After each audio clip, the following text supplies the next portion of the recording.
disciplinary program, Resilient Indonesian Slums and Vision, abbreviated RISE, building an inclusive governance with people and water to make social ecological interactions more resilient to water-related disasters, which is financed by the NWO, WOTRO, and Ristek Brain. NWO is, to my knowledge, is the equivalent of Ristek Brain in the Netherlands. Dr. de Jong's research interest is in social ecological interaction processes that affect local people's livelihood, well-being, and control over land, terrestrial, and aquatic resources. He used a mixed methods types of approach to do research on these topics.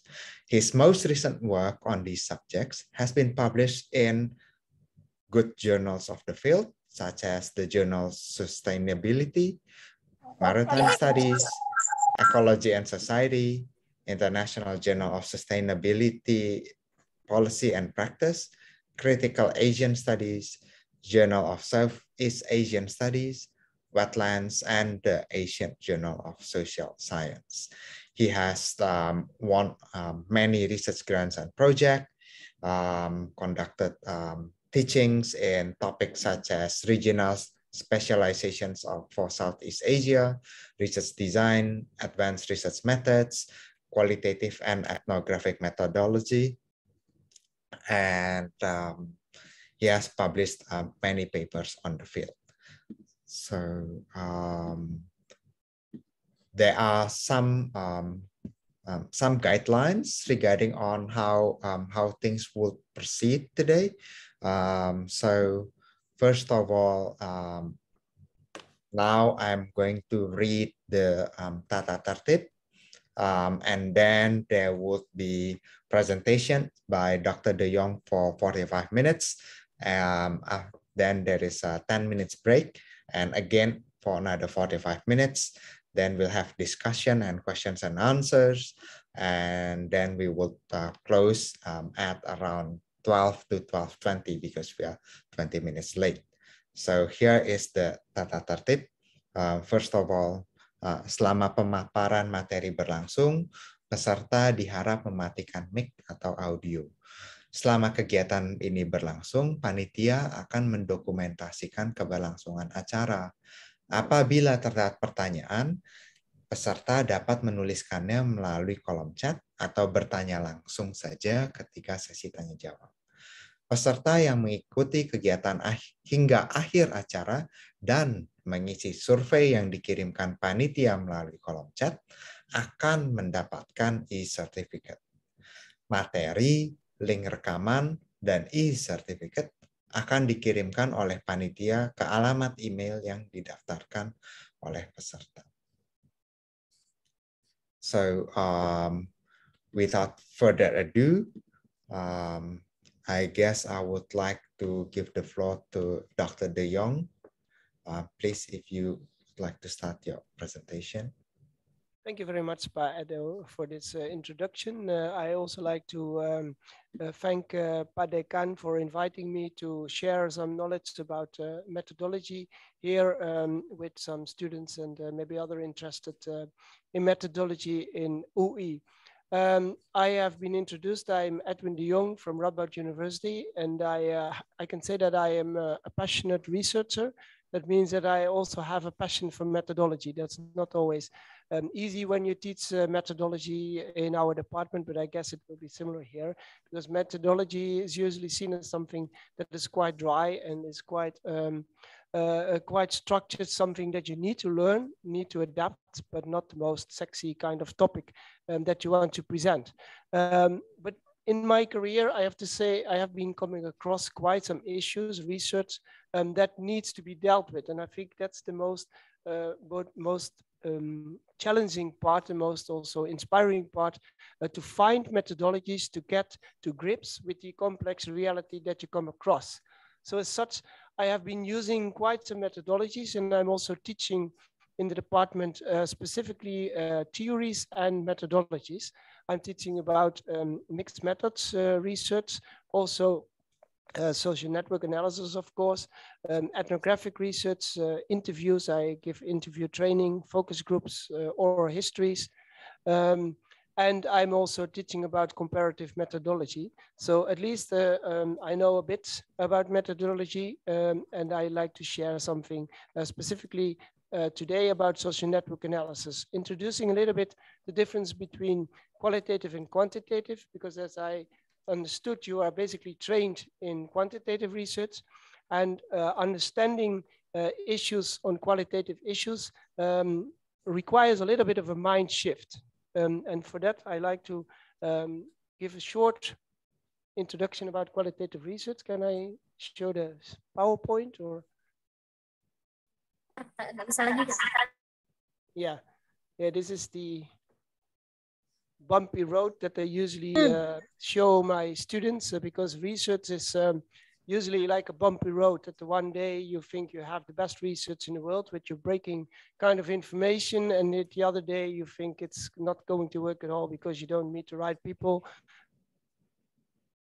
and the information you are searching is not going to break through.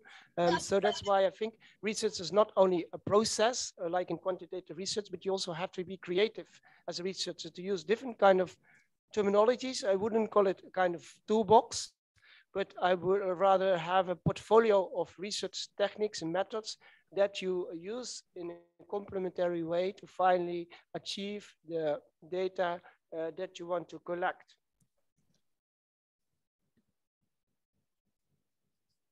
It doesn't work yet, huh? Truus?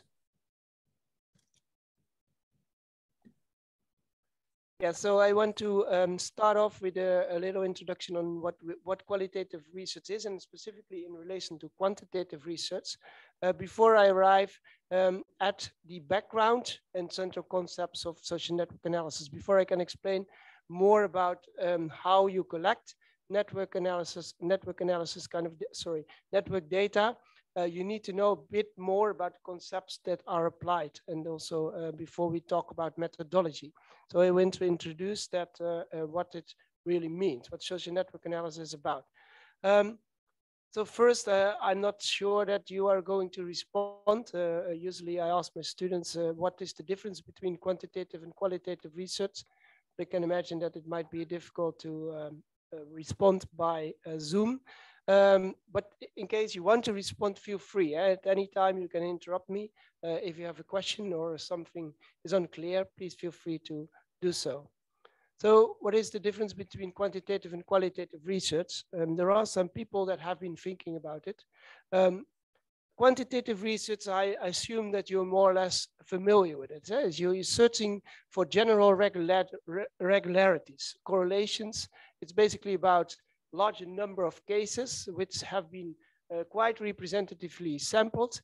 It's a kind of standardized data collection. You use structured kind of questionnaires. You're seeking for numerical kind of data, and you usually have use a kind of inferential kind of analysis, and you use that to test your hypothesis. So it's more or less kind of theory testing. Qualitative research is of a completely different nature. It's usually about differences rather than representation. So it's more exploratory in nature, developing theory developing, you can say, rather than theory testing. And you use not so many cases, but you use cases for in-depth kind of research. You explore all kind of concepts. So the data collection is also different. And you use an interpretive kind of analysis, which is also quite different from qualitative research. In fact, you try to understand the way people perceive the world outside, the way people perceive realities. So you start from the point of departure is completely different. The point of departure is that you are thinking, or at least accepting, that different people have different perceptions on the way they perceive as it is. And besides that, you also are starting from the point of perspective that people have perceptions which are based on specific values and norms, which are often not the same as the practices. And the practices are also not always the same as the consequences of what they want to perceive. So in other words, in the way you are perceiving research, you need to ask different questions or different methods you need for achieving an idea how people perceive the world, how people actually interact with others or act in the world, and how they value or use specific values about the world. And that's quite interesting. I will get back to that point later on. So it's a completely different approach. You start from the inside out, you can say, rather than starting from a more objective kind of approach. This is a little bit of an overview. I don't know whether you can see that well at home, but here you can see the differences. It has also a little different point of departure in the sense of theoretization. I do not going to mention here all these differences, but you can see it as inductive rather than deductive kind of process. It also is searching for different kind of questions. So in quantitative research, we're basically searching for how many or what are the correlations, while in qualitative research, we're very much interested in why questions. If there is, for example, an earthquake, we do not only want to measure who has been affected and where people have been affected, we want to know what the effect, what the consequences of the effects are. How are people responding, in what ways, and for what reasons have they been responding in a specific way? So that's a little different approach than you would apply in qualitative research, in quantitative research. And for that reasons, you also use different methodology to apply, to get that information. For example, ethnographic research, action research, participatory appraisal kind of research, visualization. I get back to some points later on. And it's usually, the sampling is also different. In quantitative research, you try to have a more or less probability kind of sampling, which is quite representative and very well structured. And in qualitative research, it is far more proposive. You select specific types of people who may differ from the other kind of people in their perspectives, in their acts, or whatever. So it's more looking for the in-depth, the process kind of information rather than the representative kind of information. And that's quite important because usually quantitatively trained people are using qualitative methods by focusing on representative kind of data. So they still use it in a representative kind of way. And that's a completely different point of departure, also leading to different kind of information, and also requires a different kind of analysis. So we usually use thematic and contextualizing kind of analysis. So, and that also makes it different because the truth is seen as context bounded. People think differently, act differently, and context matters. So wherever you conduct research, you always have to take the context into account for understanding why people behave the way they behave. So if this is a little bit clear, I mean, I don't have a lot of time to continue about this kind of issue, but it might be something from another time. But at least you have to understand that we take a little different point of departure, or quite a different point of departure when we talk about qualitative research.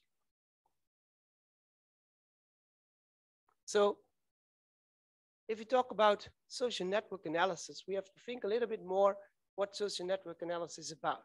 If you think about social network analysis, it has been more or less developed in the first, you can say in the 19th century. Some people started to think about it, specifically Simmel and Eliot. I don't know whether you're familiar with that, but they started to think differently about how people interacted with each other. Formerly, it was very much about groupings, about society in general, and specifically people like Simmel and Elias, they saw different kind of figurations in groups. It was a bit more than just an ordinary society as a whole. They saw different kind of triads, different kind of people working as a kind of brokers in society, and they start to develop a different kind of conceptualization.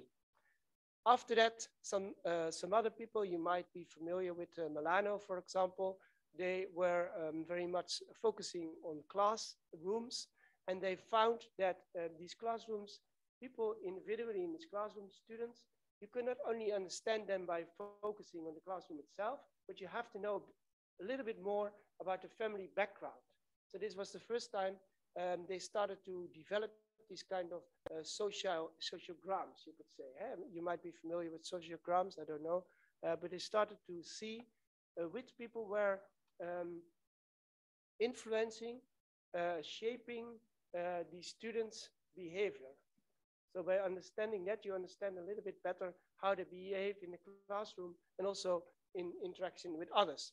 The Manchester School of Anthropology has also been quite influential in the social development analysis developing, because they conducted quite a lot of research in African societies, in Japanese societies, where there were very much structured kind of organizations. And then they moved to, for example, Thailand, which is a very interesting kind of example, because Thailand is what they considered a very loosely structured society, because there is not such a structured organizations such as in Japan or in African society. It seems to be very loosely structured. Later on, they found there is a very structured kind of society, but it's not based on a very structured way like in these heavily structured societies, Japan and Africa, but everything is based on dyadic relation. And so people have relations with all kinds of people, but every relation is different. So if people meet, you see Thai people in 1 minute, 30 seconds, finding out who is from the different class than the other. So then one person literally starts to bow and the relation is defined. So in that sense, if some people are harvesting, you can see that they have a couple of friends, a couple of family members helping them. And if other people are harvesting, is different kind of friends and people helping them. So as an outsider, it might seem that there is no organization at all, but in fact, it's very structurally organized. That's another thing for later. But so people, step by step, started to get to grips with these kind of relationships and also started to develop a kind of conceptual apparatus to frame these kind of social relations and also get to grips with it and analyze it. And Clyde Mitchell, he has been also quite influential. Clyde Mitchell was another anthropologist. He was studying transactional interactions, so how people interacted money, specific products in terms of reciprocity, and on what kind of norms. And he is coming back later on because he was quite, yeah, I think he's lifting the social network analysis at the time 2 steps further. And then we arrive in the 1960s, 70s, and later on 80s and 90s. And those were the most influential people in social network analysis was the Manchester School. I don't know whether you're familiar with Harrison White, and specifically Granovetter has been lifting social network analysis to a different level. They have been developing theories, the concept of framework, and even methodology for investigating social networks. At that time, it became very much quantified, but the theories behind it, the analysis is still used quite often. So you see these authors, that's why I wrote them down. If you want to know a bit more about social network analysis, these are quite influential in the development of the theories and the conceptual apparatus. So step by step, it moved towards a kind of, from a suggested metaphor, and nowadays everybody's using the term social network analysis. If we talk about social media, everybody knows the term social network analysis, but usually we do not think about what we actually mean by a social network. And at that time, people start to think about it, developed theoretical statements, methods, the kind of social network analysis, software even, and finally, a bunch of researchers, you could say, in their own discipline of social network analysis started to emerge. But then the question arises, I would say, what in fact is a social network and what is social network analysis? I would say, and this is what I found most striking, maybe most eye-opening, is this quote from Granovetter. Granovetter, he was very influential. I don't know whether you're familiar with Granovetter. You might see him quite often in the literature when they touch about the strength of weak ties. I will explain it a bit later. But he was trying to explain why social network analysis had to be a new kind of perspective in the times which was dominated by either the structural approaches, you can see it here, and I will get back to that, and the under-socialized structural approaches, you can say. So in the 70s, 80s, the structural approaches were quite dominant. The idea that all our behavior, all our activities are defined more or less by a grid underneath us, consisting of values and norms. So we do not have any free will. All our acts are defined by this grid. And then a new kind of perspective emerged, specifically in economics, where people started to think differently and pointing to the fact that we are individuals with free agency, and do whatever we are doing is in our best will, in our best interest. This is more a utilitarian approach where it was considered that people are not bounded at all. They are not bounded by puppets in a kind of grid, but they do whatever is in their own interest without being bounded by social relations or social organizations. And those are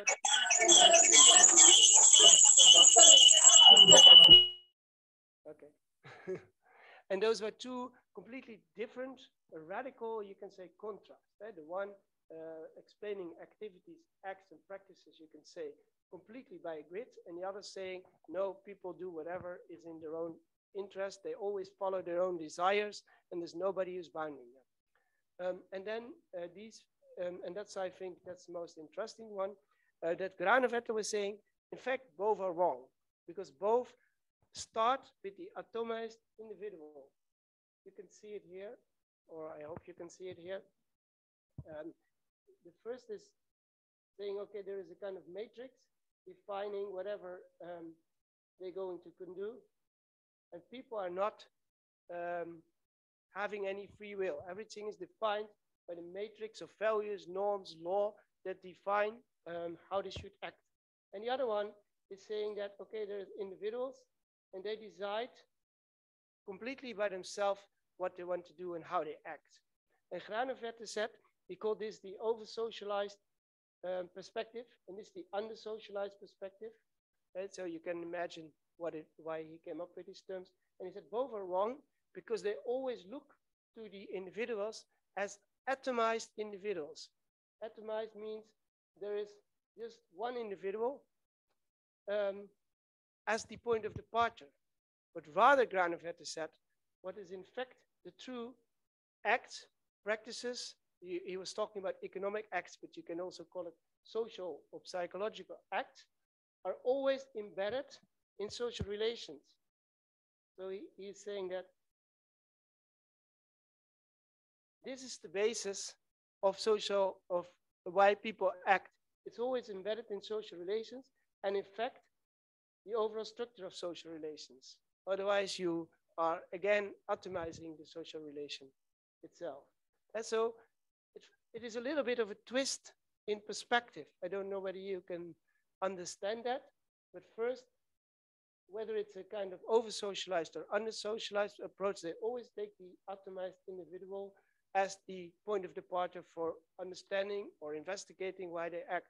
But he said you have to take the social relations and the overall structure of social relations as the point of departure why people, in fact, interact with each other.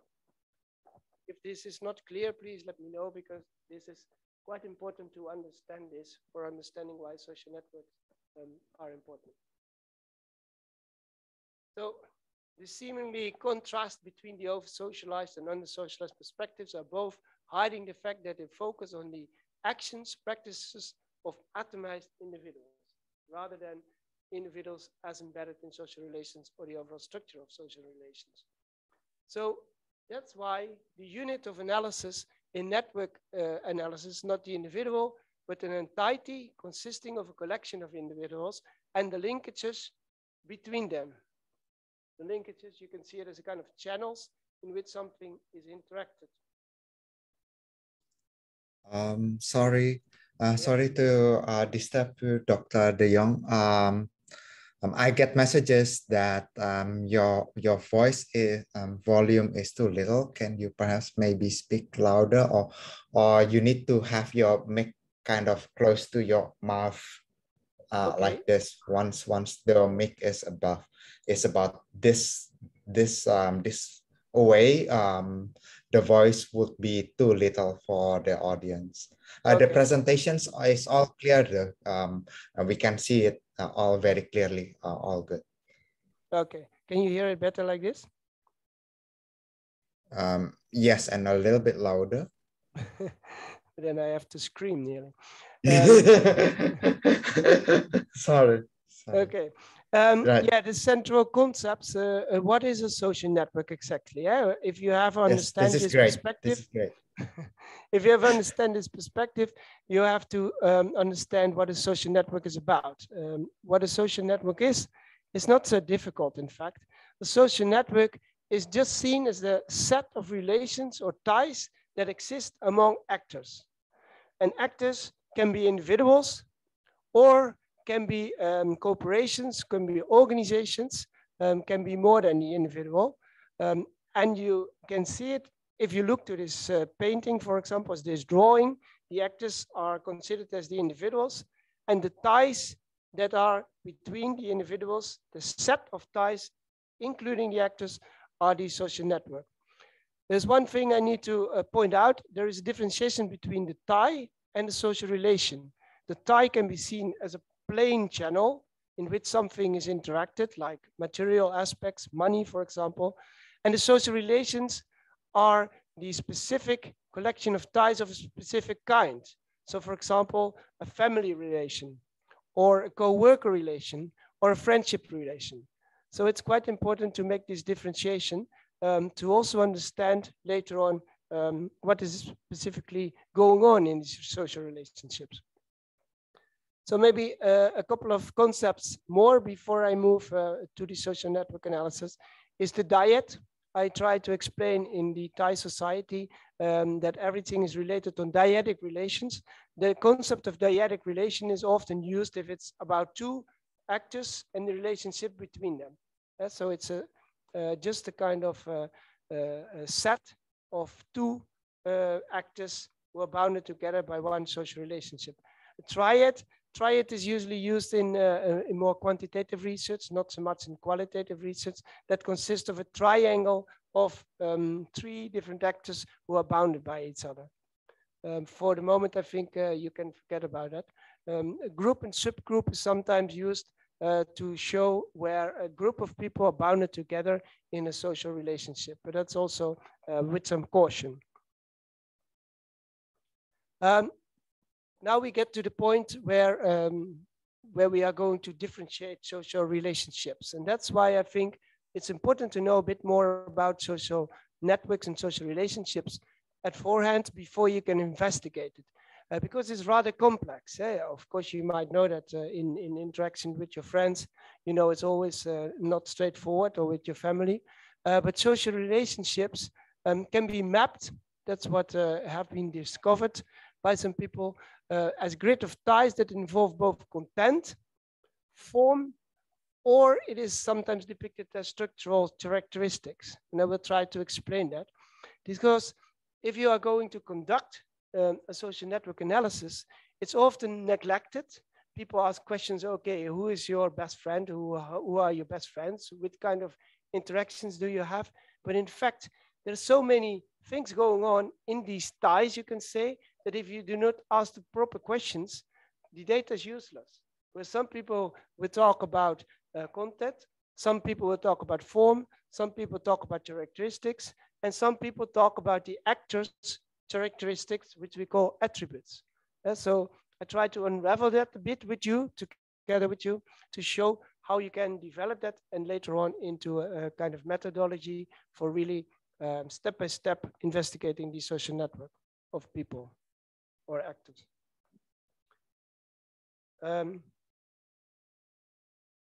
Yeah, so Mitchell has been quite influential in developing these three types of social relationships.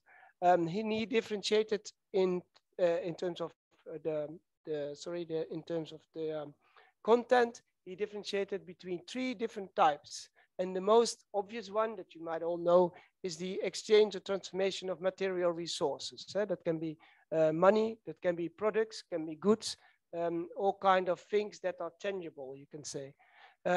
Communication is another content that is often exchanged between people in terms of information or knowledge. Now, this can be seen as a kind of knowledge transformation. More or less well known is normative kind of aspects. People have expectations that actors have of other actors, and that also is quite influential in the way people interact. So there can be 3 different types of content that we measure, and we can do it separately. We can be very interested in specifically how people exchange information, but it can also be material aspects, but usually it's also a kind of combination of these. So the way we phrase the question is referring to one of these kinds of interactions. A tie can also be articulated in form. So that means that it concerns the strength of the relationship. I mean, we can have many interactions, but it doesn't mean that it is a strong tie. So usually with your family, it might be a very strong tie, but it does not imply that you have a lot of interactions in terms of money. And that's also where Granovetter comes in, because he was one of the first to point to not only to the frequency of interactions, but to the strong or the strength of interactions, because you can have very little frequency of interactions with somebody, but the tie can also be very weak, but very important. And he showed by a research on how people find a job, that it's especially the weak ties that apply, that are important, because people are usually in a kind of network, and within this kind of network, most people are seeking for the same kind of job. So what you need is this tie from maybe your former university, your former school, your village, your neighborhood, which is cross-cutting and allocating a completely different network. So he was showing that the strength of weak ties works. I don't know how it is in Indonesia. Yeah, in fact, I know in the Netherlands, it's about 70% of the people finding a job through social networks and not through an actual selection procedure. I can imagine in Indonesia, it will be even higher. So you usually find a job through others. And it's usually the weak ties that might apply in finding a job. So in terms of seeking how people interact with each other, it might be interesting to focus specifically on the weak ties rather than on the strong ties. So the strong ties, they have a great intensity, you can say, highly valued relationship. Usually it's related to family members.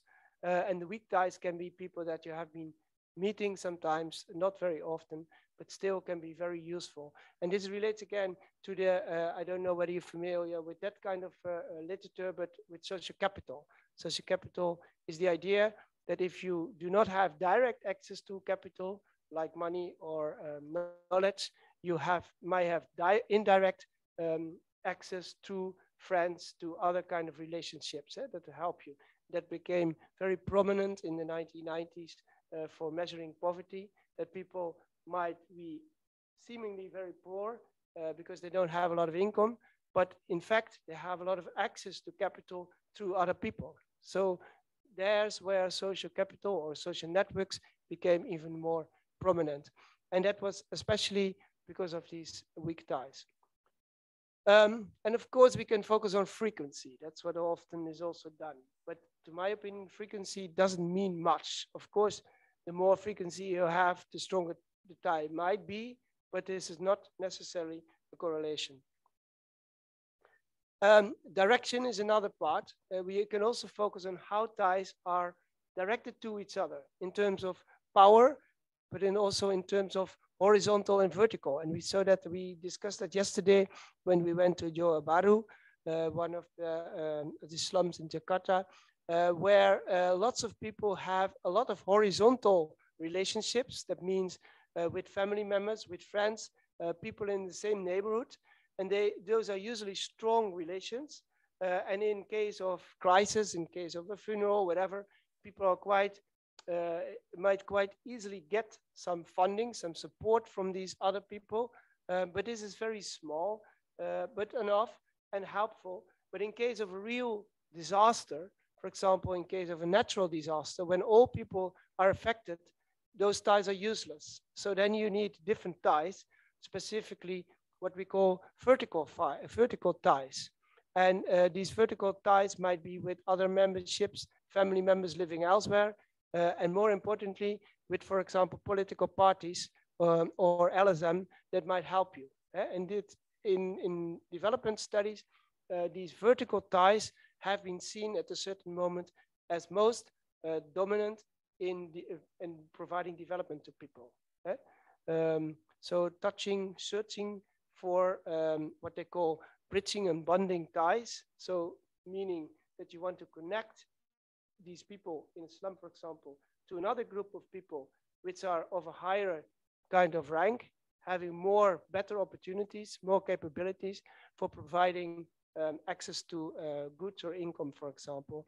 And this is one of the strategies that is often used and put forward, specifically by Narayan, who has been quite influential in social capital. He found that if you want to increase your social capital, you should not do it on a horizontal level, but rather on the vertical level, to have access to different networks rather than within your own network. And this is very much related to social exclusion and social and access, you could say. The more bridging ties you have to other networks, the more access you have to other kind of goods that you might need.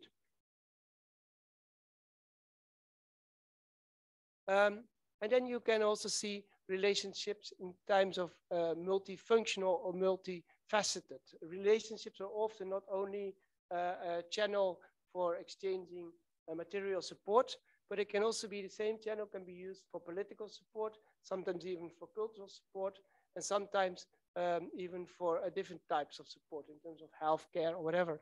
So we often talk about multifunctional relationships, and this is important because if you investigate relationships about a specific type, people might easily talk about something else, because especially in small, closely knit communities where people interact with each other, they are co-workers, they're also friends, and sometimes even family members. So we have to be aware of the multiplicity of one specific tie. It's not so easy to distract them from each other. And then the last one is structural characteristics, and this is often related to quantitative research, where you want to measure the size of a social network or look at the specific density, where specific brokers are located, the sustainability of a network. Networks are quite dynamic. That's not always that you can draw a neat line around them, but they are dynamic and move and get forward and backwards, etc. You can also focus on the positions that people have in it. Look at vertical networks and horizontal networks and how they are related, and the ordering principles underneath kind of social networks. For example, we have been investigating a research on go-betweens, brokers, mediators in Kalimantan in the palm oil scene, looking which people were in charge. And we try to get to grips with these kind of, this whole process by focusing on the ones who are cementing the whole process. The go-betweens, we call them, the brokers, the mediators, the ones making sure that people can have access to land, access to products, access to fertilizer, etc. And we look very much on the way the ordering principles allow specific people to become a broker in this network. Yeah, and we can of course look to the composition of specific networks, the actor attributes. And that's also, I didn't touch upon much, but rather than looking on the relationships, you can also look to the individuals involved in the relationships, or rather the characteristics, what we call in a network talk, the attributes of specific actors, the age, gender, etc. And usually if you do it well, you should include them both. So this is what we call a densely knit kind of network. This is a rather complex one. This is what you can depict by having a kind of quantitative research, and you can look where the specific dots are. That's what we have been using in Thailand, for example. Thailand is quite a hierarchical society, like a pyramid, or rather a cone. And you can look also in business, who is in charge and how business is related to politics, for example. And by having a social network analysis and finding the dots, you find finally the ones in power. I'm pretty sure you can also do that in Jakarta, but might work out in a similar way, but we didn't do that yet. This is more a picturing of a simple social network where you use a perspective focusing your ego. The red knot is the ego, and you look to the blue lines who are connected to the ego, and the green ones are the alters, you can say, from these ego. Okay? I will go a bit faster to this because this is not too important for our discussion. I think this is... So here you can see, you can look to all kind of ways to networks. What is important in our research is usually to find how networks are organized, what kind of ties are dominant, and who are the ones handling these networks. For example, here you can see Robert. I don't know whether you can see it, but that's, let me see whether this works. Not really, at least Robert is here. He is can be seen as a gatekeeper because he is defining who is getting access to this network or not. This is usually what you can say the old boys network, where there's usually 1 or 2 people deciding who can join the network or not. And they have quite some power because they decide upon who is having this access. And by that, it's about inclusion, exclusion. And these, like James, these are also the people you can see it as a kind of go-betweens. They are connecting all kind of ties. And by connecting all kind of people, that might also give you power and access to quite some goods.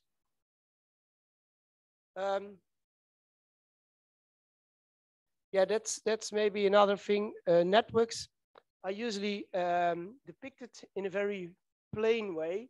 Specifically in quantitative research, they are considered as a kind of overall view of what a network is about. But we forget often the power relations that are at charge. It's not just a plain network.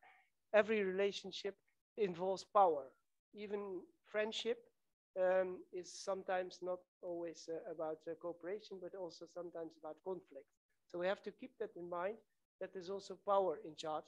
And there is also a dark side of what we can say social capital or dark side of social relations. We see social relations often in a very positive way, but because of these social relations, you also have to show up all the time. While you might not have time, so you're juggling with your time at the one hand to do what you need to do, but also to help your friends. And you know your friends will help you in the future again, or your family, but it's not always in the right benefit.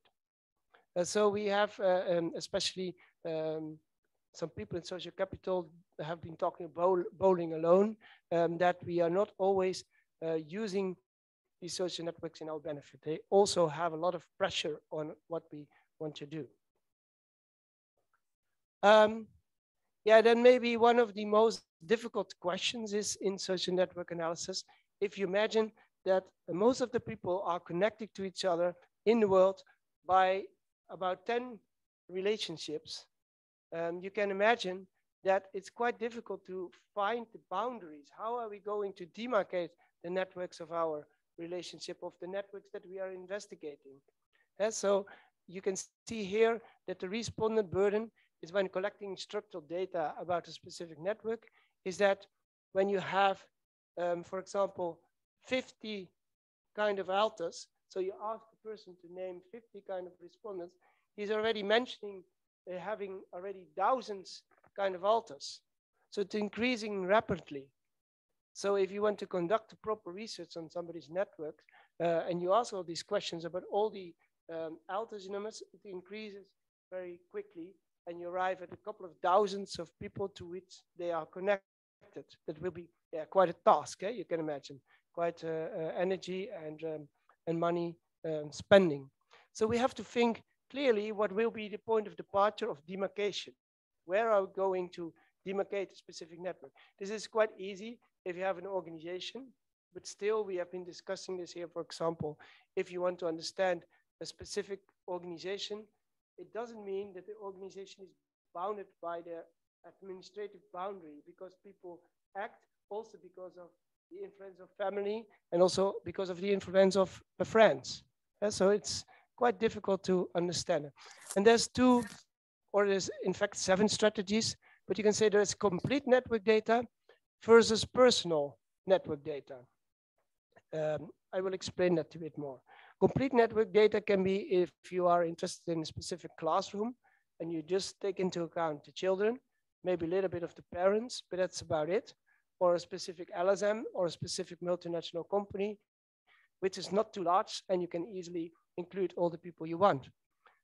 A different point of departure is that you ask specific people, you start to take specific persons that you want to understand, and you start by asking questions from that person who his or her relations are. And you start building a network from a specific ego. That's what we call it. So at the one hand, it's a kind of realistic approach. Next to it, we start with the ego or the complete kind of network, but we can also start from an imic kind of approach versus an ethic approach. That's how we call it. But in fact, it means a realistic approach where you start from the subjective perceptions of which relations are important for people.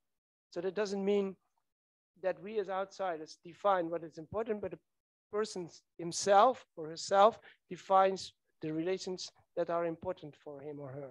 But we can also look to the nominalist approach, which is ethic in nature, where you depart from the observer's point of view. So then we as researchers, we are specifically interested in a specific kind of relationship or a specific actor involved in the relationship and define that beforehand by demarcating our network.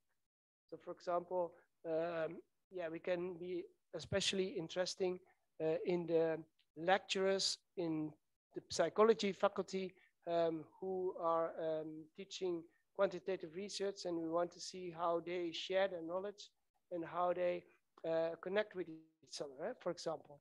Then we have quite a specific boundary demarcation. And you can imagine the boundary demarcation becomes more and more difficult in larger society, and that's one of the issues.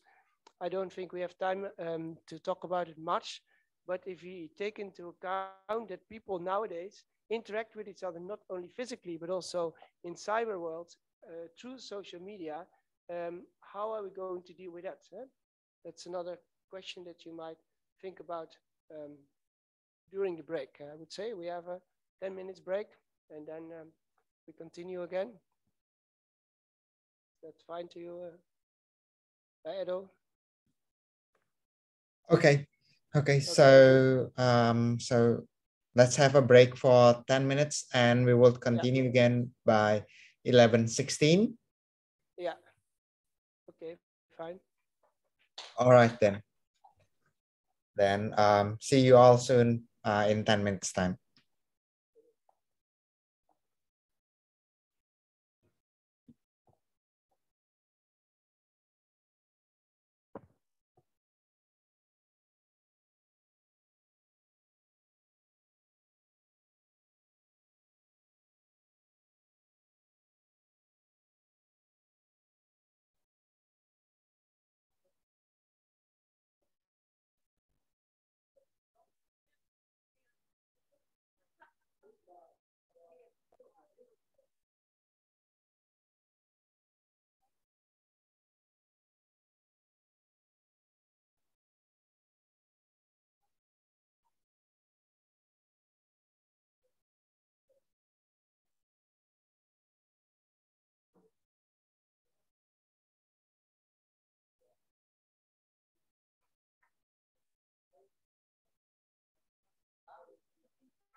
Okay, I hope that you have been able to revitalize again and had maybe some cup of tea or coffee, and that you managed to adjust what I've been telling you the first 3/4 of an hour.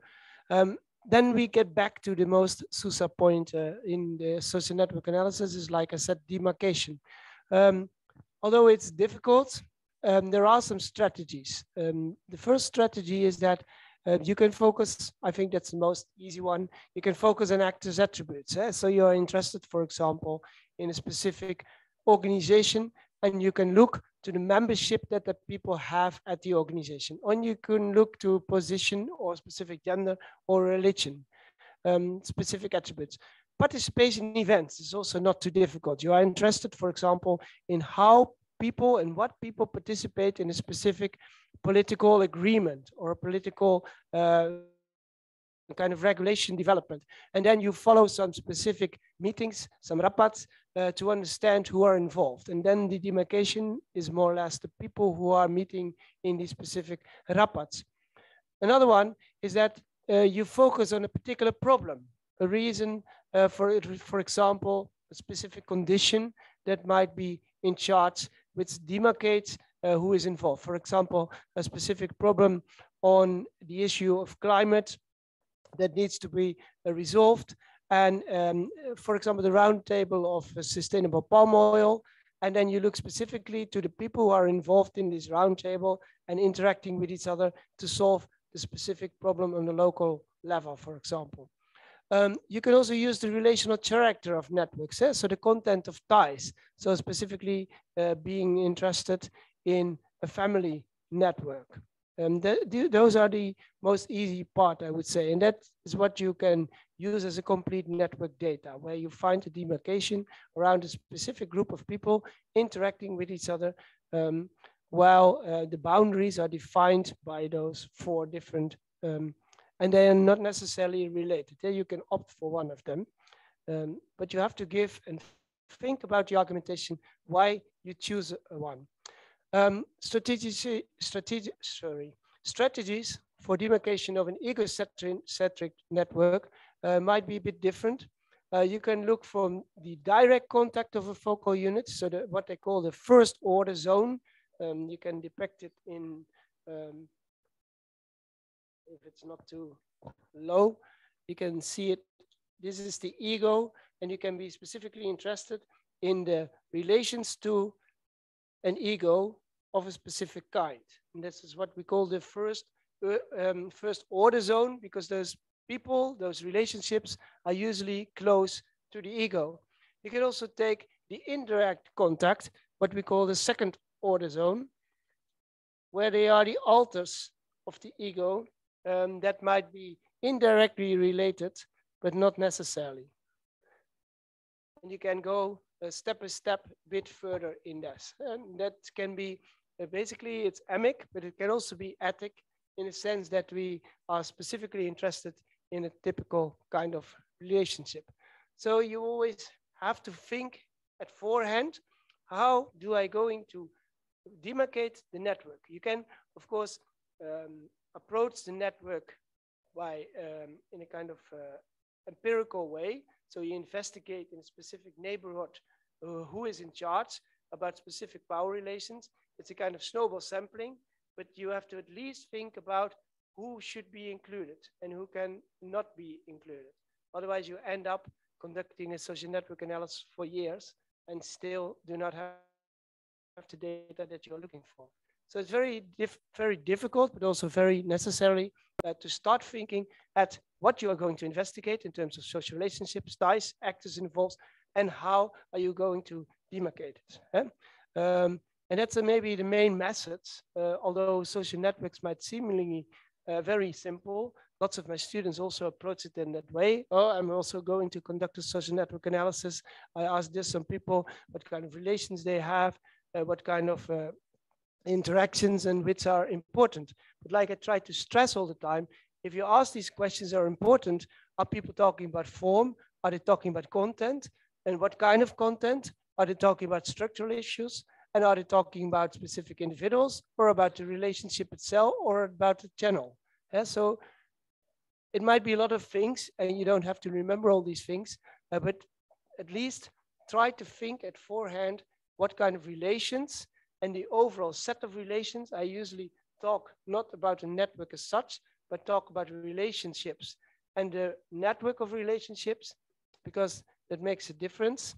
And what are you interested in investigating? And that, of course, always relates to the research question, the hypothesis that you want to test, that you have in mind. So then finally, we arrive at the data collection, because then the next question will be, how do you get to grips with it? Huh? Now you have this conceptual apparatus, you can think about it, what you should include, what you should exclude, how you should approach it. But then the next question will be how to get the data you need. There are quite some research techniques. Of course, there is a survey. I have to be honest, there's not many good surveys on social networks because it's really complex. Like I said, if you ask these questions, you have to think about content, form, structure, but also the layers that I try to point out. Is it about acts? Is it about perspective? Is it about values and norms that people have? Or is it about the consequences? So if you ask questions on relationships, you have to be so specific, otherwise you get all different kind of answers. Some people might give some examples of practices. Some people might think about perspectives, what they think is a good network. But like in the Netherlands, I always give the example. If you think you have a good relationship with someone, when I ask you, that might be completely different when you really need support from someone. Because in that case, you might find out this relationship is not as good as you thought. So this is a completely different practice. The values and norms, you think my family will always help me in times of need, but when you really need it, they might not be there, or your friends. And in the practice might also be different because they might be willing to help you, but not able to help you. And that's the consequence, is that you are not getting the help you need. So there's all kind of differentiations you have to make in specifying the questions. This also accounts for, of course, qualitative interviews. You have to be very specific in asking questions. I often use the phrase asking them for examples, because then they have to say how it has been occurring in the past. And that gives you quite some insight in how they have actually interacting with each other. So that's the survey. Interviews, you can have semi-structured or open interviews. Like I said, it's quite complicated because you ask a lot of things that people need to know and have in mind. You, to some extent, you ask people to visualize networks in their mind. But most of the people, they don't have these networks nicely depicted in their head. So you really need to unravel it step by step by step by step. But you can imagine this is quite difficult. That's why later on I will talk about visualization of networks, which I think is far more fruitful to visualize networks with people. It provides far more complex information, and it also prevents mistakes or amnesia. You could say that people forget some things to mention. Observation is a very fruitful one if it's usually about small groups, because like what people say that they do is not always the same as they actually do. And by observing, you can really observe how people interact with others. That's, of course, completely different from the information you get by interviews, or that can be completely different. Not always, but it might be different. Because even I might have in mind that I act in a specific way, even if I want to, but it doesn't imply that I always do act in that way. Yeah, archival records are also often used by quite some people. That can be all kind of, this is the, I will get back to that point. That can be all kind of journal articles. That can also be newspapers, court documents, emails, but also Twitter and Facebook, how people interact with each other. But at the other end, if you know how they interact, it doesn't really explain the why question. So that's why we usually have different kind of means. Diary can be a good one, but very quite to some extent expensive. and often depending on the subjectivity of the respondents or the informants that you use. Then you ask people to keep a diary and write down all the time with whom they have contacts, for what reason, what they interact, etc. So that's quite exhaustive. It's fruitful, but it takes a lot of money, a lot of time, and you require a lot from your informant. So getting back to the interviews, like I said, it's quite discussable whether you can use that, and that also, I would say, is the biggest problem. Is that the sound that I need to quit, or? You have these interview questions also in the questionnaire, which you are going to translate. That's often what is happening. You have all these questions and you are going to translate it in the way a network can be visualized or depicted. So you translate it by yourself, but it doesn't mean it's a reflection of how people see their own networks. And that is also in charge with interview questions that you raise in qualitative interview. You are assuming that all the answers you get are a depiction of the network that people have in mind. And that's why, we often opt for visualization of personal networks in social network analysis in terms of qualitative research. This is just an example. I don't know, I assume that you get the PowerPoint later on in the PDF or something. I can provide it so you can have a closer look. You can also look at these articles because they're quite nice examples in all the bunch of literature, how you can do that. But I wrote it quite extensively. You can also read it back. For example, Hogan, they try to get to grips with these networks, and they also claim that if you want to understand complex networks, you have to visualize it to make sure that people do not make mistakes. And the nice thing is about visualization is that they can provide you far more complex information about different layers, different aspects. So they have some criticism on the name generators. The name generators is different from the name interpreters. You can see it here. Reliability, you expect so much from respondents' cognitive biases. That means that if you ask questions that you expect that people immediately know what they are talking about. And if you ask a specific question, they may come up with relationships which they have been interacting with in the past, but they might not be the most important ones. For example, the weak ties might be far more important, but people might not mention them. So that's again also asking for illustrations, for practices, past experiences might also help to come up with these ideas. The specificity is also quite difficult, and the cost is another issue. So that's why they come up with the argument that we really need to visualize personal networks. That can be quite an advantage because the interview quality is much better.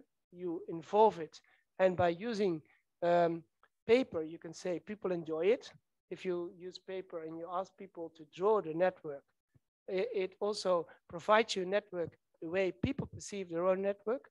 But the nice thing, and that's what they point out, you get far more richer data because the amounts of details about the alter and relations can be written down. You can use symbols and you can ask step by step. You can build in all kinds of layers. For example, you start with asking people to draw a network, and then you ask for the first questions can be specific relations important in obtaining a specific goal. And then they start to draw these kind of relationships. They mention them, they start drawing them, and you can then ask the next questions. What is exchange? When is it exchanged? How much is exchange? How frequently? And you can use all kind of symbols, aspects for drawing these kind of lines. And this kind of information will nearly be impossible if you ask that in interviews. And you can also start to write circles about the most important kind of network. So step by step, you get a kind of map, that's what we call it in participatory appraisal, of people's complex networks. And I don't know whether there's any people here who have been trying to use a kind of mapping, but it's really pays off. People enjoy it. It takes some time to make them start, but once they start mapping, it really provides a lot of information. Hogan et al., they use a little bit of a different approach, which can also be something that you might want to use.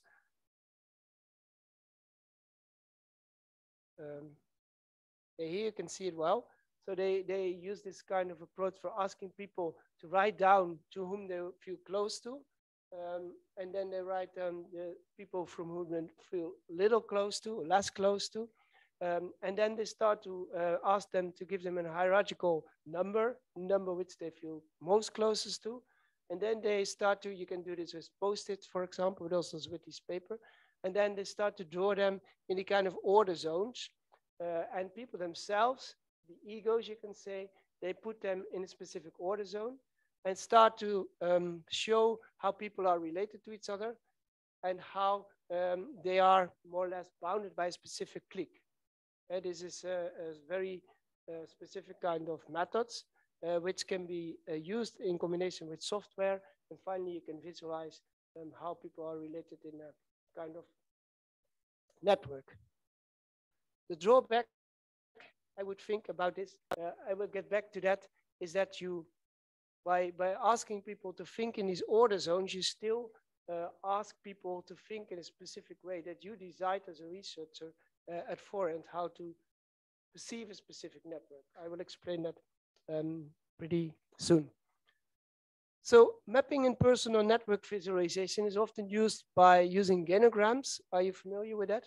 In psychology, this is quite often used for showing how people are related to other family members, how they're embedded in a specific family network. In anthropology, they usually use these large kinship diagrams to see how people are related to brothers, sisters, family members, and how this is affecting people's life. But we also have hierarchical mapping techniques. And that's also quite interesting in using 3 concentric circles to see how people are related to each other in more closeness, and the further away they get, the less close. But like I said, personally, I like the freestyle drawing with little instruction, because then you really see how people perceive their own network, and the way they start writing, the way they start drawing from the beginning depicts what kind of relation is important and how it is perceived by these individuals. Again, I will shortly get back to that issue. And then a personal network visualization. I will show that what it's all about. That's more or less depicted nicely by McCarthy. McCarthy are using this for showing you ask questions about themselves. For example, you can use a paper instrument that was used to collect the names. And here are some examples I found. It is interesting for you to put it in a PowerPoint, because it provides you some ideas what kind of questions you can use. It's too much details for this lecture now, I would say, but at least you have some idea how you can use it. And then step by step, you get to know a bit more about the social networking charts. So for example, here the respondents were then asked to draw a representation of the network using the following instructions. We would like you to draw your social circles. The more people in each circle, the larger it will be, etc. And then you get something like this. And step by step, you get to know how these networks look like it, and also how they relate it. Then we start to know the weak ties, the strong ties between these different networks. One last part is, which is interesting in this one, is that they use a specific kind of not only horizontal kind of networks, but they also use cones for showing the power relations of specific specific people within these networks. So that's another layer you can say you can build in, not only looking who is related, why are they related, and what they interact and how they interact, but also which are the powerful people. And they usually try to visualize it by using different features or different phones or vertical layers, you can say, they built in to know who is going to do what. So, and then finally, you can also use a software to visualize the network that is in charge. So, or maybe I should show that first. This is some software programs. There are some free software programs which you can use for arriving at the kids. I think it's quite nice if you have been conducting all these research on social network analysis that you can find also depicted in your article, for example. And these software programs are for free and they are quite easy to use. And they might help you in picturing the network that you have been investigating. This is the participatory appraisal mapping, like I was pointing out. This is what I often use. A mapping as such refers to maps made or drawn by the members of the research group. Usually you use more people because then you have some discussion on the network rather than asking an ego. And then step by step, the map starts to devolve. But what is the nice thing is that there are discussions on specific relationships, why people think a relationship is important, why another relationship is not important. So rather than knowing everything at forehand, you start to understand the content of the relationship as such. So you unravel the complexity of the relationship by having these discussions. So this means by using this kind of exercise, the result itself is not the sole objective, but understanding the process in it. Where do people start to write? And usually there's some discussions because some people say, no, those people are the most important ones. We have to start here. And other people say, and there might be a difference between gender or old and young kind of people. And these kind of discussions deliver a lot of information, especially in the exploratory phase where you don't know much about the content of the relationships. And then there's a difference between the priority map and a mental map. That's the one I wanted to point out. If you are a bit further in the research and you know a bit more and you want to see how, for example, specific relationships are involved in a specific political party, then you might have already quite some information on the people involved and you ask people to draw it further in the complexity. But then you steer the process very much as a researcher. That is when you are just efficiently looking to specific type of information. This worked quite well, but then at forehand, you know already what you want to know. More interesting it is, especially in exploratory phase, to use this, what we call a mental map. And that's the map that people have in mind. To know that a bit better, you have to think about, there was an anthropologist has been conducting research under the Apache in North America. And then he arrived there and then these people asked him, are you going to conduct a map like we have already 25 of these maps, which are geographical in nature, you can say the horizontal maps we are used to, or are you going to design a map from the world as we see it? And that means ancestor places, a specific important mountain, a specific river. This is a completely different map. This is what we call a mental map. This is the way these people see the world. We are so much, specifically a scientist, used in designing, drawing, everything is a kind of GIS mapping or geographical mapping that we forget that not everybody is thinking in that way. And a mental map can be a very nice means for understanding how people perceive the world. And in relation to social networks, this might mean that they see or look completely different to the social network than we as scientists do. That is, my mental map is quite, I think, especially in the beginning of your research, quite a good opportunity to get to know the world, the way your respondents, your informants see the world. It's a completely different kind of thinking. So in that sense, yeah, it provides some handles for discussion because asking people to draw that kind of map, they have some discussion, but you can also ask discussion. You can also ask questions why they draw this first and why not this. While if you interview people, this is far more difficult to get to grips to this complexity. It also allows you to understand differences between groups, like I said, between gender, between age. But it's also, and that's maybe interesting for the ones, if you talk about intervention and implementation, it's also an awareness raising kind of process because often people are also not themselves so aware about the relationships that they have with a specific group.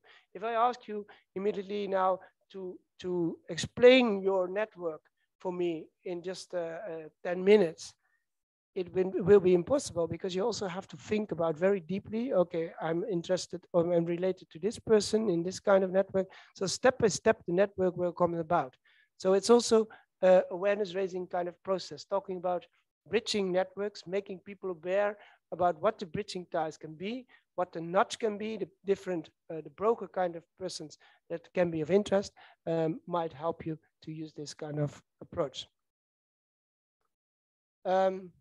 Yeah, so studying social networks, there's a couple of remarks I like to make before we might end up at the discussion. We have to think about clearly what type, with what purpose, and what is the additional value towards another method. So to my experience, I always explain my students, I would nearly always start with a social network analysis. Because if you are entering a company, a neighborhood, a village, and you don't have a clue who you need to talk with, it won't work. So especially if you end up, and that's also pretty true for Indonesia, if you end up with the elites only, you don't have a clue about the other classes. If you start with the other classes again, you don't have a clue about the elites. So you have to have a little grips of what the organization, the neighborhood, or the class you are going to investigate looks like, and how people are related to each other before you start with the research. I've often seen people conducting research, anthropologists, in a specific neighborhood, and they end up with some people, but they forget about the other people, or they are excluded automatically from the other people, because one's lining up with some people, other people see them as the enemy, so they don't want to talk anymore, or they're not opening up. So it's good to know at forehand a little bit of what you are investigating and using a social network analysis. So like, then you have to wonder again, how are you going to sample this? Are you going to use a complete network analysis or a kind of sampling? What will be the level of analysis?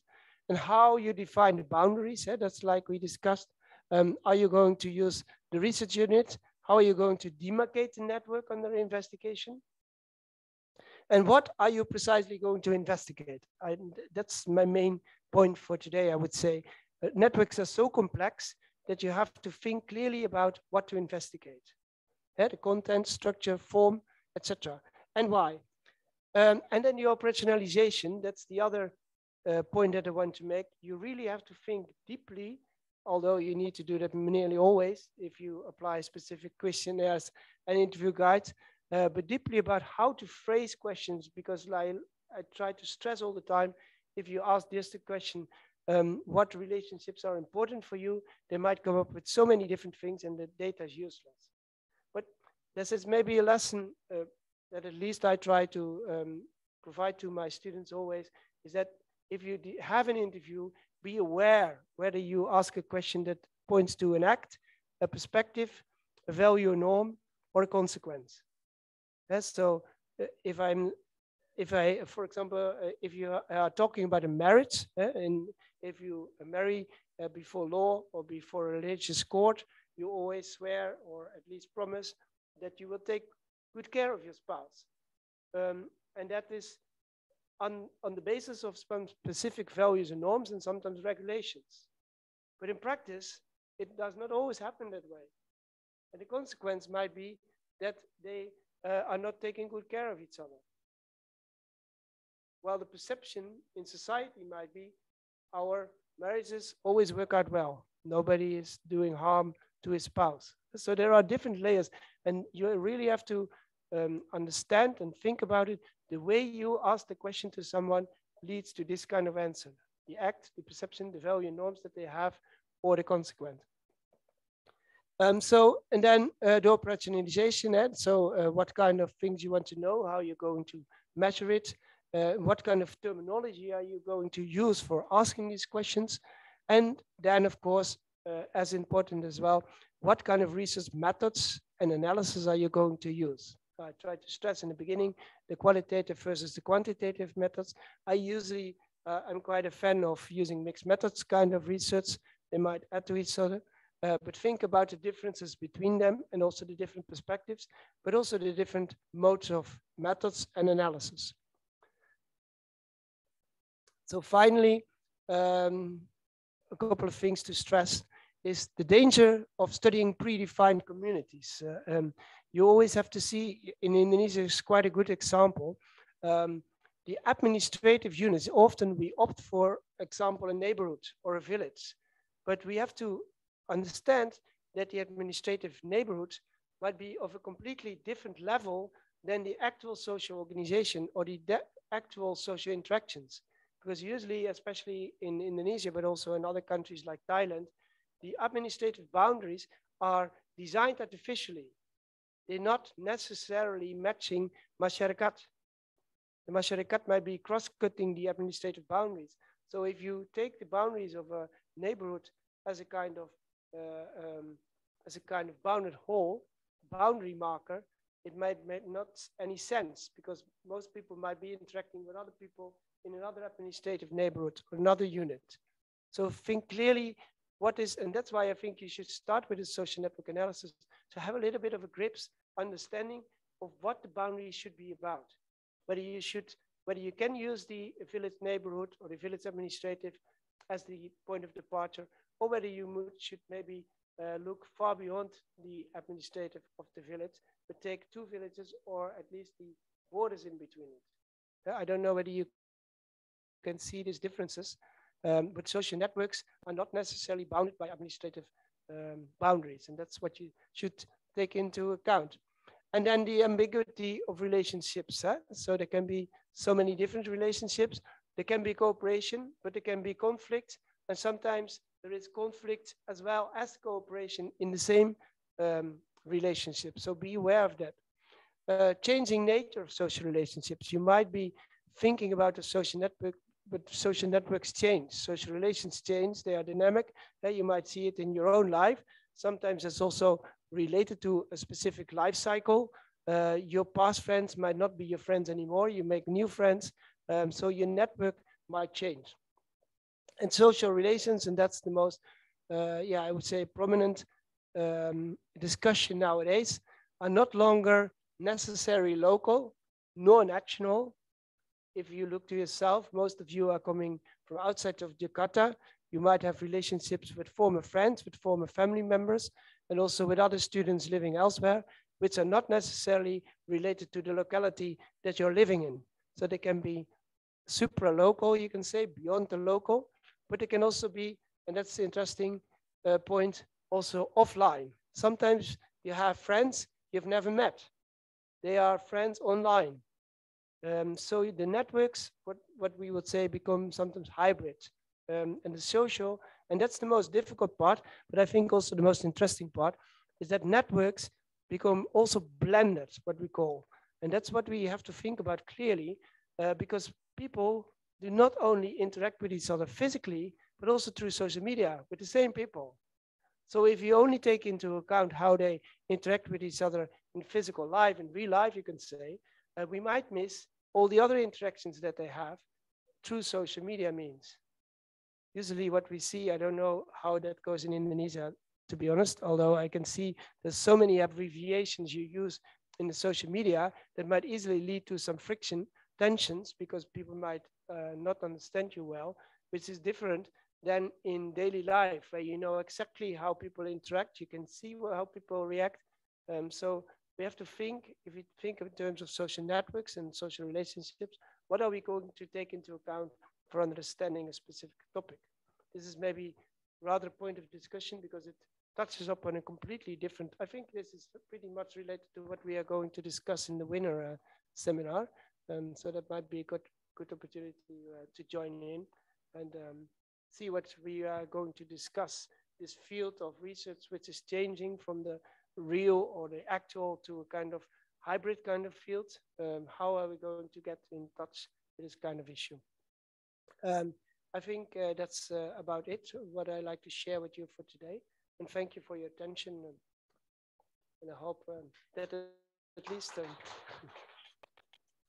I could give a little understanding of social network analysis in such a short time. But we might be able to drop in it later. Maybe it's time for some questions or discussion or whatever. Right. Right. question. Thank you so much. Thank you so much, Dr. De Jong, for the very insightful presentation. Yeah, I know it must be very difficult to give a presentation on such a complex matter in such a short time. Now it's time for question and answers. I have some questions here. Before that, I have a message from the panitia stating that there is in the chat box. Please enter your please complete the survey and complete the presentation form so that you get an e-certificate. So the first question to Dr. De Jong is from Ms. Alia Fatina. Her question is, what is the role and importance of understanding social network analysis? And what would be the application upon understanding the dynamics of social network analysis? So she had two questions. Yeah, the role, you ask what is the role. So in other words, where you can use it and what is the relevance of it? Yeah, what is the relevance? Yeah, so I would say there's different types. I usually always start with a kind of social network analysis, and that provides me quite some information about who is important in a specific region. So it relates to, it can be looking, for example, to corporate social responsibility. Yeah? If you are interested in corporate social responsibility in a specific multinational company, if you know who is actually in charge about corporate social responsibility, it already tells you quite something. Because if it's at the PR office, you know it's just a kind of greenwashing. If it's the one in charge is actually into the field, it might be a completely different nature. If the one in charge is highly up in power, it can also be meaning something. So this gives you quite some interesting information in the beginning. If you go into a specific neighborhood, for example, and you want to understand people's perceptions on poverty, you also need to know something about power relationships and who define what, who make up what, who are excluded, who are included. So a social network analysis in the beginning might give you a little bit of an understanding how these relationships work. And also, it serves a little bit of a kind of sampling who you should include in your research. So for example, which people you should include and not exclude, what kind of network should you approach, and it also helps you to move around in a specific neighborhood. And then if you want to conduct a social network analysis in a later phase, then it might be more specific. Then you have been investigating some issues and you really want to know, for example, we have been doing this research in Pontianak, trying to understand how policy is developed in a specific way, for example, to deal with what the quantity, what the quality changes, or with development of slums. You might be interested in investigating at different levels. And then at a certain moment, you want to try to bring the network together. You might see who's really in charge, who is deciding up on what. And it's usually not the one person way who is deciding up on what, but more people. So you want to discover the network of people that are developing, that are deciding upon the network as such. Of course, I can continue for ages, but this is hopefully giving you a little bit of an idea of how we can use this social network analysis. Right. So, so is Miss Alia Fatina satisfied with the answer? Kalau tidak apa-apa ya. Nanti lagi.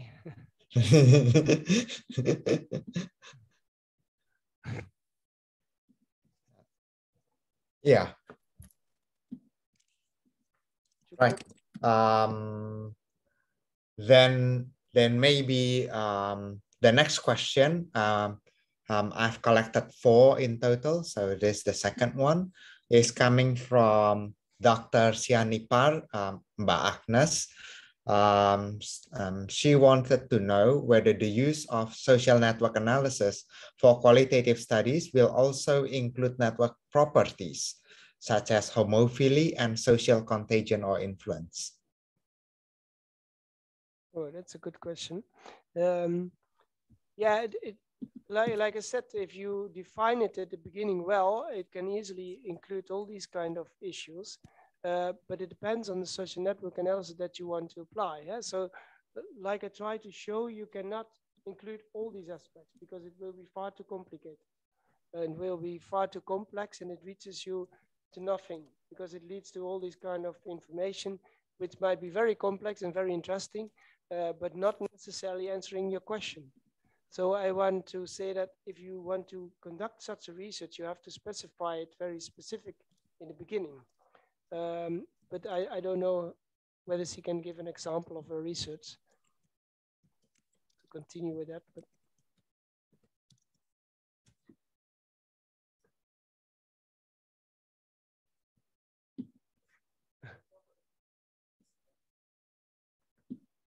yeah, it's difficult to see it. Yeah. Yes. But you can see what they answer. Sorry, you were saying? Maybe give another example. If you that might help you to understand it a bit. If you are interested, for example, in microcredits, you see often that people are developing microcredits at the village level. And if you start to do that, I would say, based on the social network analysis, I immediately know whether it's going to work or not. Because what they usually do, they focus just on the poor people and provide them some credits. And they ask people to develop a kind of shop or whatever, entrepreneurship, and expect that to work. But as you know, in a specific village where there's a hierarchical organization led by the village head and his wife, and where there is a specific women's group, you might exclude these kind of people, and those people might not enter up at your shop anymore. So by doing a simple kind of social network analysis, you know exactly who to include in your planning and who to exclude. And that is, of course, depending on the research question you have and the conceptual apparatus that you are going to develop. And that can also be applied in the political scene as well. I would say, especially for political issues, it's extremely interesting. Although I would say then it should be complementary, because I don't know what he want to do, but then you might also want to include discourses who are providing specific discourses, but it can also be related to a social network. So who is in charge of what? Who is providing a specific discourse and for what reason? Yeah, you want to? Yeah. Then maybe there's a comment from Ari Tonang Lerbin. He was saying that it would be nice if there is a second workshop on this topic, but more about the software and the tools that that you use. Which goes on to the fourth one from Mr. Wawan Kurniawan. He's wondering that, so he had some experience using RStudio for social network analysis. And he's wondering what is the advantages of the software that you used in this presentation in comparison to RStudio for the social network analysis. Yeah, that's a good question. There's different kind of the examples I showed from the software is specifically related to qualitative research. So it's and the R is more related to quantitative kind of research. So it's giving in different kind of network, because in qualitative research is usually difficult, because if you want to change, you would say, qualitative information into networks, what we usually do in quantitative research, you use numbers. So for example, you translate the questions that people provide in a specific number, and automatically this will run out into a specific network. Automatically is a bit too much, but more or less this translation. And the qualitative research, the examples I just gave, they said this transformation is a bit rough, because what people explain you doesn't mean that the networks looks the same as the I would say the separate, the bunch of questions that we have used for asking these questions. And the questions that we ask are not necessarily representative of what people have in mind thinking about a network. And that's why they have been developing different kind of network analysis, software analysis for qualitative research on networks. So that's the difference. Okay. We have we have 4 more questions, but Dr. Shanipar has her hands raised. Maybe Thank Agnes. you, Edu. Hello, thank you, Edu. Hi, Edwin. I'm sorry. I didn't realize that you were asking me before. Your voice was not very clear back then. Now it's okay, I hope. So that's my question regarding homophily and social contagion was because that's what I've seen so far on SNA, but they're using quantitative approach. And I don't know whether the use of qualitative data can actually help SNA to contribute better, because I've read papers suggesting that social contagion and homophily actually are confounding each other. So basically the causal inferences are limited, and maybe qualitative data can help with this problem. Yeah, I can imagine that qualitative research would help, definitely. But listening to what you say, it's of course very minimal what you explain. But I think social network analysis itself will not be the sole solution. It should be a complementation of maybe social network analysis in relation maybe to some oral history kind of interviews, and maybe even in relation to some more participatory appraisal kind of methods, like diagramming and mapping. Usually these topics are so complex to getting out, which people do not easily talk about. It takes a bit more and also maybe some participant observation to really get to grips with this kind of complexity. Okay. And I'm not saying that social network analysis cannot be helpful in the beginning, but in that sense, I would say it's complementary, a complementary method next to some other methods. Thank but you. I definitely That's very think it helps you in, if you just use a questionnaire, I think you will not get much information. People are not easily talking about these issues, as far as I can see. Yes. Thank you so much, Edwin. I learned a lot. Thank you, Edwin. Sama-sama. Right. Then I would like to read on the next question is from Mbak Elok, who is, I think, right now in the Netherlands. She has 2 questions. Maybe I would treat them one by one. So her question is, what is your advice or suggestion in dealing with secondary sources of data, especially from social media? In one hand, the social media data may provide us with a lot of and rich data, but in the other hand, the relationship in the social media may be different from the real life, as you mentioned. Because the second question is a bit long, so maybe I'll let you answer the first one. Yeah, it's a bit difficult, because you first have to think, okay, what is the research question? And then does the research question really need social media kind of research, or can I answer the research question by just focusing on real life interaction? If you are interested in a specific research question which involves both the social media kind of interactions and the real life interactions, then you need to include both. But then there are also some other steps and some other things you need to think about, whether you are going, for example, starting with the social media kind of interactions and then going to verify it by actually observing people, whether these interactions are similar or how they add to each other, whether they are complementary or not.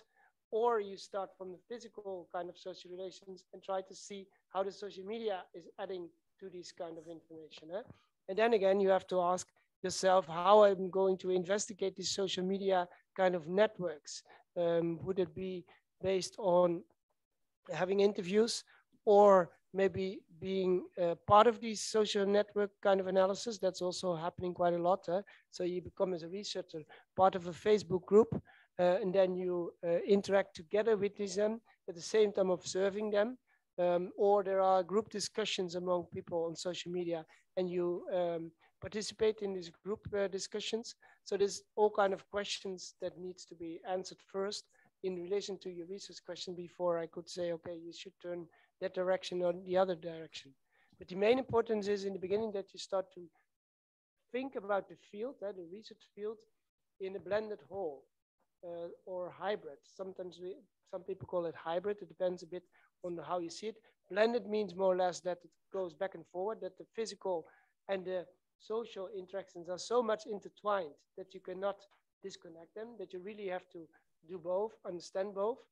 And the hybrid is more that they take place in either the physical or the social, and then you can still opt for one or the other depending on your research.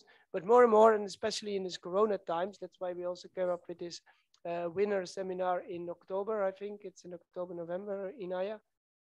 We have this seminar because in this Corona times, COVID times, it became so important for many people not only to communicate by each other through social media, but also for us researchers to think differently about what this implies for our research field. And sometimes we could not even physically approach people, so we needed to approach them by social media. So it's a bit more complicated, and that's why I think we need another session about that. It's not only by thinking differently about the field, but it's also, are you going to use yourself social media for being the investigator in this social field, or do you use physical means for understanding the social media kind of field? So it's quite a complicated issue, but a good question. It probably doesn't answer your question so far, but it relates very much to the research question that you have in mind for investigating social networks. Right. Her next question is, she's wondering how, what can we do as a researcher to minimize bias caused by culture when we want to compare the data between different populations? What she meant is, for example, in Indonesia, we can call colleagues or people who we just regularly say hi to as teman, as friends. But outside of Indonesia, things could be different. Things could be more strict, as in, suppose that somebody is a colleague, then that person is just a colleague and not a friend and nothing else. How do we make sure that we are doing the right thing and making sure that our network is generalizable to, to other cultures? Yeah, this is a difficult question, because I would say this is a matter of perspective. I, having a background more in a qualitative kind of research discipline, as an anthropologist, developmentalist, I would say you can never distract the context from the actual situation. So in other words, you cannot use zero for context. And that means that context matters, and you cannot compare networks in Latin America with African networks or Asian networks or European networks. That doesn't mean that we cannot learn something from the content, the theories that have been developing, but it's something else than comparing our data within these different kind of contexts. But that's a matter of perspective. I mean, in quantitative research, it's quite common to have the same questionnaire in different kind of regions and ask these questions and compare it. And then, at least on paper, it makes sense. But I would say I never, for example, I nearly never conduct a questionnaire which is not tested in the field, which has not been geared towards what is actually on the ground. Because, for example, if you talk about well-being, well-being is a concept which is very subjective. And in the West, for example, we have often used perspective on well-being in a material in a psychological perspective. So looking to income, looking to emotional standards of life, etc. You're quite familiar with that, I guess. Looking to Asia, to my understanding, I have been conducting quite some research in Thailand before and later in Indonesia. Well-being is not related to the individual, because if you ask somebody in Indonesia whether he or she is feeling well, it's not depending on the individual, him or herself, but he only feels well if his family feels well. So you need more or less a relational kind of approach for understanding it. So the well-being, I would say, is completely different. And some people think in terms of food. If you have enough food, the food is important. In this kind of spiritual kind of well-being, and all these different kind of dimension may be important for some people, and specifically in Asia. And in Europe, there might be completely different kind of notions. Then it might be very much about finances. Doesn't mean that finances or income is not important in Indonesia, but there's a kind of hierarchy. Yeah? So I would say, yeah, every research is very much context bounded, but that's my perspective, and I'm sure quite some people will not agree. Right. I think that should answer her question. We still have 4 more. May I go through them, or? Yeah, if people online still have energy, because I can imagine online it's a bit more energy taking to follow it than for all the people here in the room. So let's just go through them. The next one is from Irza Faisati Anas. If she wants to do research about collaborating stakeholders, is it okay just with quantitative social network, or is it better with quantitative and qualitative social network? I suppose that's what she meant. Yeah, like I said, I would start with the qualitative research for testing, for exploring the concepts you use in the relationships that are important, the interactions that are important, the concepts and the way you phrase it, which is important. That can be translated in a questionnaire to verify it. But I think if you just start out of the blue with a questionnaire, with questions that have been usually these questionnaires have even developed in the West and do not apply in Asia, for example, and specifically in Indonesian societies, it doesn't make sense, according to me. So you should test it at forehand, and then you can translate it into a kind of quantitative kind of survey, questionnaire, and then it makes sense, and then it can be done easily. You can check it. But I would always start with a kind of qualitative phase where you explore whether the concepts make sense, whether the research question, the hypothesis should be tested, changed a bit, whether the theories that you use make sense, and whether people understand the questions that you ask. Yeah, because that might also be a cultural aspect, whether we talk about a specific concept might be different in a different society. And that might mean that you have to adjust the questions a bit. Is that an answer to your question? Or? I think yes. I think should be satisfied with the answer. The next one is from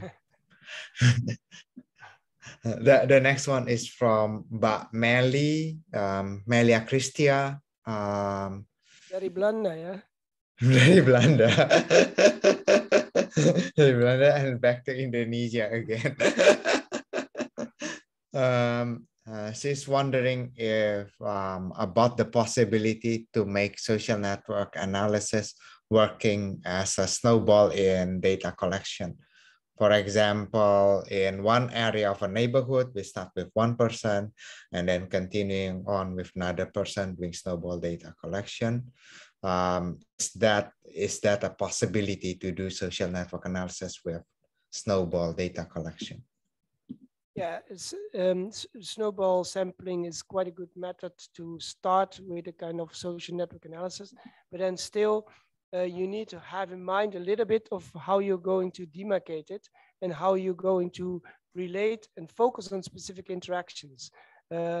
Because otherwise it will be all or nothing, and you end up with a lot of data which is not interested. So you have to think at forehand, how are you going to demarcate, define specific relationships to make sure that it will be not too sophisticated, because that might be, for example, if you're interested in how people interact with each other into a specific political party, you have to understand that it's specifically about focus, perception, interactions in a specific party, or are you going to focus about other people beyond the political party as well? This is what we have been conducting with one of the students, research on corruption, corruption in a specific organization.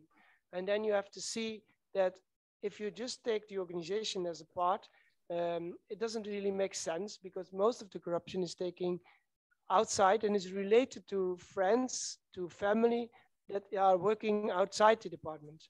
And they might even enforce people to do corruption because they are one of the members, family members that are related to them. So you have to move beyond that.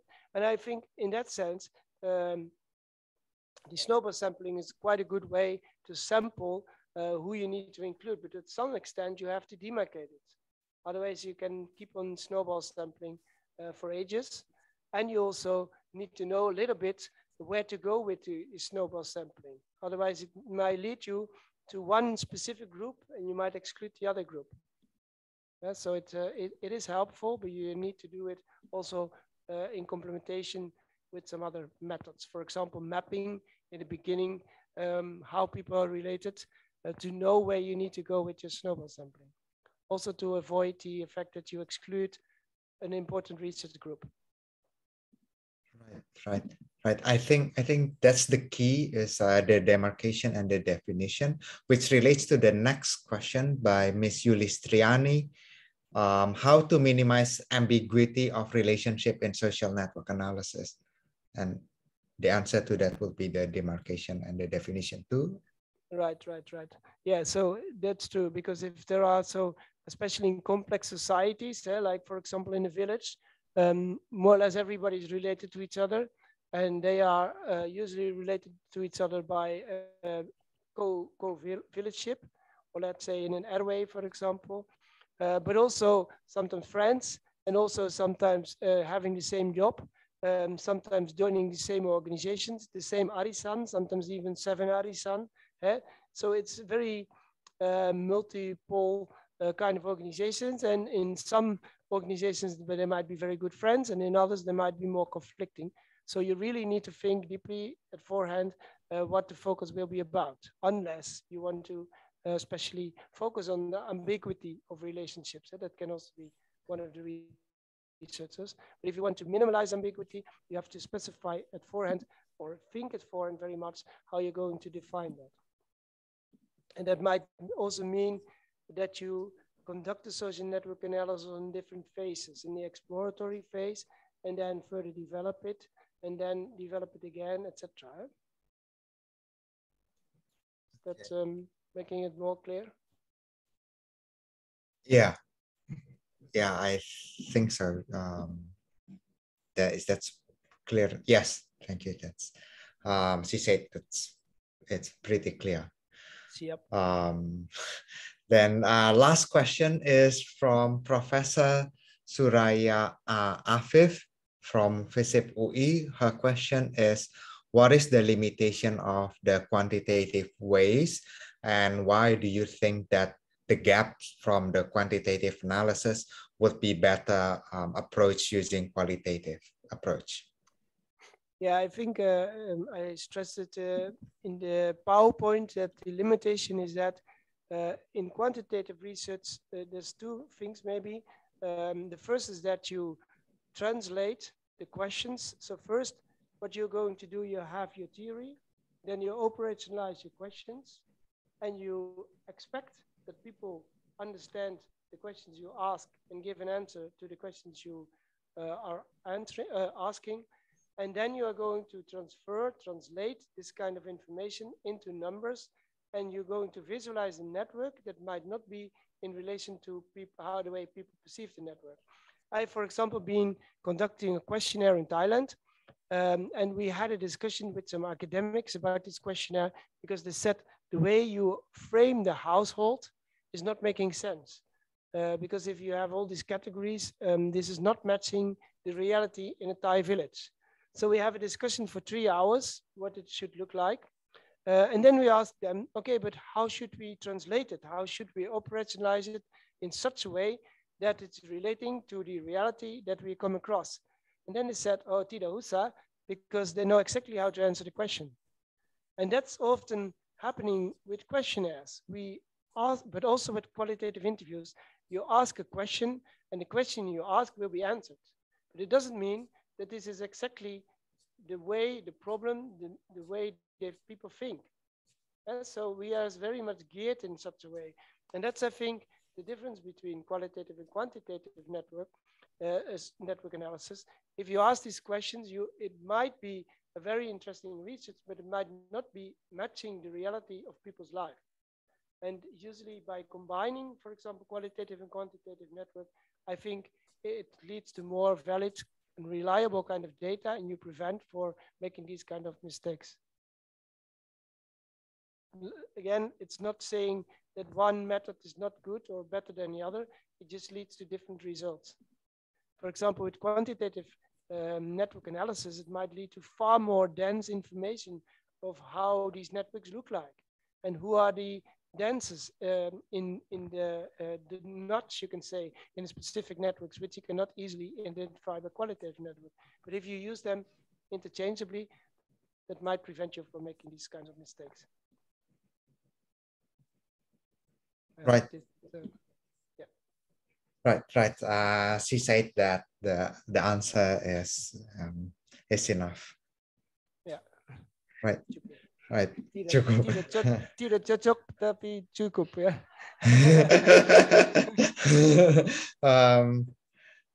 Right. And I also want to make one last comment that I have published one network analysis on psychopathology, but it was quantitative network. And I find your study on qualitative to be very much inspiring for my own research. And I do work in clinical psychology, and I think that it would be most appropriate if we also do qualitative network analysis in our field, in which nobody has ever published research on, which I feel quite strange now. Yeah. Yeah, and if you use mixed methods kind of research, it's more easy to have it argumented well. Yeah. Yeah. Yeah. So everything's complemented. Okay. Right. So I guess that that concludes our webinar or our seminar this afternoon. Maybe I give back to the MC, Kame, or should I just close this webinar? Okay, you can close, please. Thank you very much, Pak Edo, for arranging this and making the discussion a little bit lively. Thank you. Right. Thank you very much, Dr. De Jong. Thank you very much, Mas Aten. Thank you very much, Kame, and all the participants for this webinar in this afternoon. Hope to see you again in our next webinar that is made by Fakultas Psikologi UI. Good afternoon, everyone. Thank you. Thank you, Edo. Thank you, Edwin.